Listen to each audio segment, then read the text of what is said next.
Essex is rarely known for nice things these days. Which is a shame, because once upon a time you could see nice things there on a daily basis.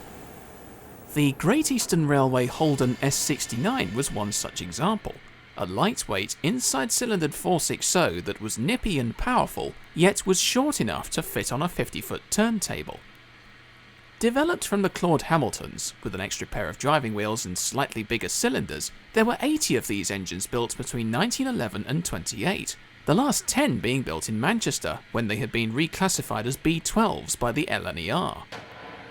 According to enginemen down the generations, the B12s were reliable and diverse engines, but could be awkward to fire.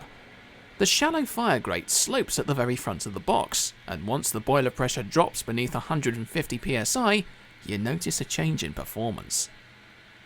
Although well known for working in East Anglia, 31 B12s were reallocated to Scotland by 1942, initially for use between Elgin and Aberdeen. Number 8572, which was rebuilt with a larger boiler in the 1930s, was the last survivor of her kind, being officially withdrawn in 1961. But the shed-master at Norwich deliberately kept this engine to one side, officially for rail tour work, though in reality this was to allow time for someone to come to the rescue.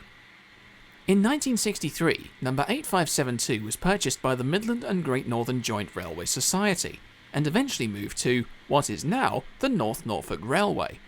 But her return to service wasn't as straightforward as you might imagine. For numerous complicated reasons, the boiler ended up being restored in the Netherlands, while the rest of the loco was taken to a firm near Leipzig in Germany. But following false starts, relocations and channel hoppings, the engine ran again for the first time in over 30 years at the end of 1994. She underwent another major overhaul between 2007 and 2012, returning to traffic in authentic Lner apple green livery.